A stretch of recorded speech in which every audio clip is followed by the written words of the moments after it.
근데 지금 여러분들이 또 뭐 고향 내려가셔 가지고 해야 될 재밌는 이야기이기 때문에 뭐 여론조사 한번 보셨죠? 여론조사. 자유한국당하고 새로운 보수당이 합치면 지지율이 35.9인데 실제로 통합했을 걸 가정하고 찍어봐 했더니 25.1, 10%가 빠져. 나 이런 여론조사 처음 보네. 친박계가 다 빠진다고 하는 거 아닐까요? 보니까 다. 아니 이건 당연히 그럴 수밖에 없어요. 그 기존에 새누리당을 지지하던 30%, 새보수를 지지하던 5.9% 얘네들이 갈라진 데 이유가 있거든요. 애시 당초에 새보수당이 갈라진 건 나 자한당이나 절대 같이 못하겠다 해서 갈라진 거고, 새보수당을 지지하는 사람들 자한당은 나는 죽어도 지지를 못한다는 사람들이에요. 그리고 자한당을 지지하는 사람 중에 일부는 저것들은 박근혜 탄핵에 동조한 애들, 나는 저것들 절대 지지하지 못한다는 일부가 숨어 있거든요. 얘네 둘이 합쳐지면 새보수당 지지하던 애들은 빠지죠, 당연히. 그리고 자한당을 지지하던 중에서도 박근혜 탄핵을 절대 반대하는 일부 세력들은 빠질 수밖에 없거든요.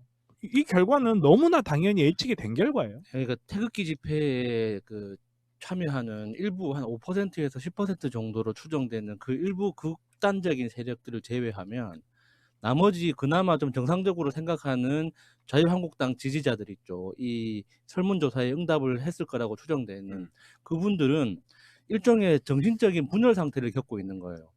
그러니까 대한민국에서 보수당이 분열을 한 적이 없었거든요. 어쨌거나 내부에서 싸우더라도 뭉쳐서 내부에서 지지고 볶고 싸웠지 당 자체가 쪼개진 적은 없었어요. 그런데 대한민국 역사상 지금 최초의 지금 사례를 겪고 있으니까 자신들도 어떻게 판단을 해야 될지 지금 갈피를 못 잡고 있는 거예요. 생각해보면 자유한국당이나 새로운 보수당이나 뭐 우리공화당이나 뭐가 다릅니까? 다 한 당 아닙니까? 원래 새누리당에서 다 그 쪼개져 나온 사람들 아니에요. 그렇지. 그러니까 누가 좋다 싫다라고 사실 뭐 친박이니 친이니 뭐 반박이니 이건 지금 현재 국회 내에서 정치를 하는 사람들한테 중요한 거지 당 밖에서 지지를 보내는 사람 입장에서는 중요한 게 아니거든요. 그게 뭐 앞으로 정권을 다시 찾아와야 되는데 거기에서 친박이냐 아니냐가 뭐가 중요합니까? 그러니까 이 지지를 보내는 사람들 입장에서는 지금 돌아버리겠는 거예요. 뭐가 맞는지, 뭐가 틀린 건지, 나는 어떻게 해야 되겠는지 지금 혼란스러워 한다는 걸 보여주고 있는 거죠. 문제는 이제 이게 있어요. 핑계거리가 생겨. 그렇죠. 그러니까 통합을 해야만 우리가 최소한 대패하지 않는다라는 위기감 때문에 막 긁어 모으잖아. 황교안 요즘에 이현주도 안 떠. 그러니까 다 그 협의체를 만들어 지금 이정현이 만든다는 신당도 협의체를 만들고 어떻게든 긁어 모으려고 해. 근데 당대표가 하는 일이기 때문에 공개적으로 반발을 못 하더라도 누구나 알고 있잖아. 골수 친박인 주류들 입장에서는 배신자 유승민이 들어오는 게 싫어. 근데 말 안 하고 있어. 근데 여론조사 지지가 둘이 합치면 10%가 더 빠진대. 하면 이제부터 말이 나오기 시작하죠. 이제 뒷말이 나오기 시작하는 거야. 야, 이거 통합하는 것보다 아니 내가 황교안이라도 그럴 것 같아요. 이런 여론조사가 뭐 한두 번 여러 번 더 나올 수 있겠지만 그러면 통합하려고 노력은 하지만 실제로는 손해보는 통합을 안 하는 거야. 그러니까 우리는 통합을 위해서 노력했다. 근데 문재인 정부 망하게 하기 위해서는 자유한국당 밀어줘야 돼. 이 전략을 구사할 것 같아. 이 여론조사가 아주 훌륭하고 고품격 이관질 여론조사입니다. 이러다가 황교안 대표 잘리는 거 아닌가 모르겠어요. 아 그러면 안 밀려서. 되죠. 그러니까 걱정돼서 그래요. 좀 이런 거 나오면 밀릴 것 같아요 이제. 황교안 귀한 줄 알아야 되는데 어디 작고 황교안 선생님께서는 제가 반드시 지킬 겁니다. 왜 그렇게 작아요? 네. 여러모로 작은가 보네. 내가 정치인을 극한에 미워해 본 적은 있지만 요즘처럼 어떤 그것도 저쪽에 있는 정치인을 기호해 본 적은 그렇게 많지가 않아요. 그게 보면 약간 좀 모자라 보이는 거. 모자라 보이는 사람들이 저쪽에 대가리로 있어. 그럼 얼마나 좋아. 전략도 없고.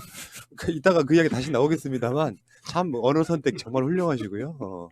참 어찌됐건 이렇게 지금 서로 간에 통합을 하는데 10% 빠지는 이 놀라운 이거를 우리가 지금 보고 있는 거고요.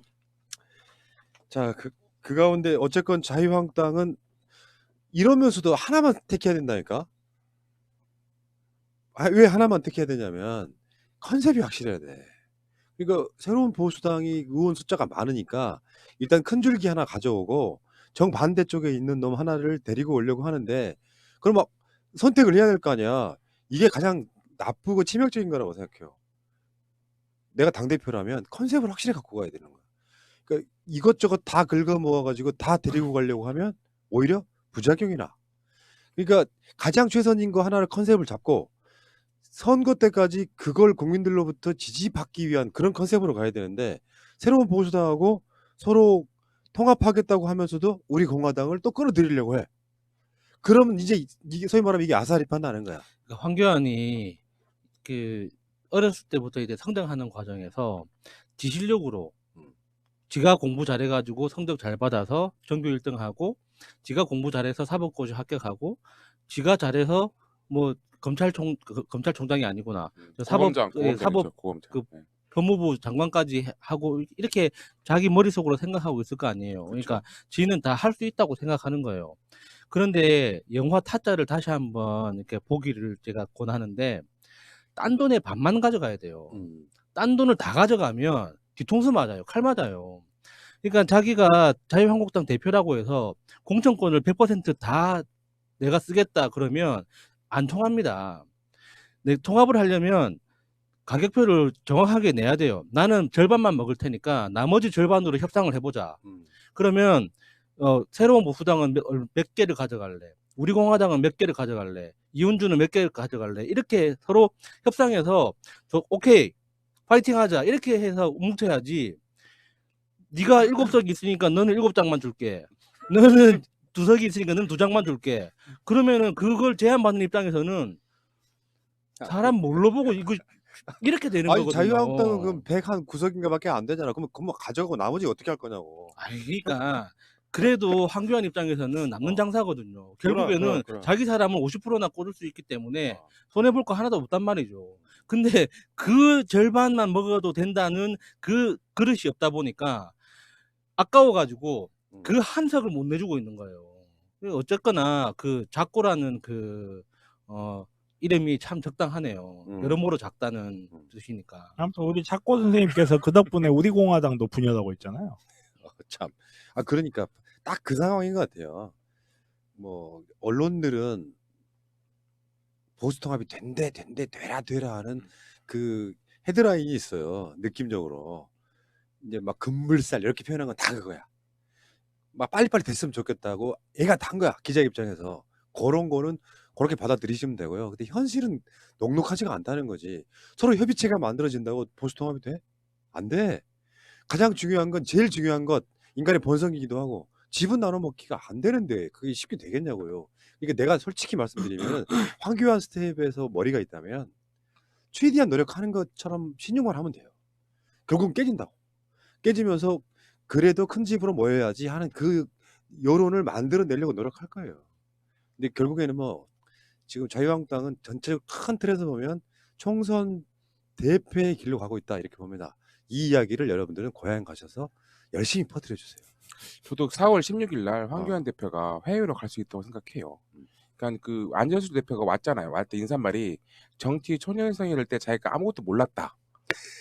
그러니까 지금 황교안 대표는 자기가 지금까지 실패를 한 적이 한 번도 없어요. 모든 거에서. 이번에는 이번엔 실패할 것 같아요.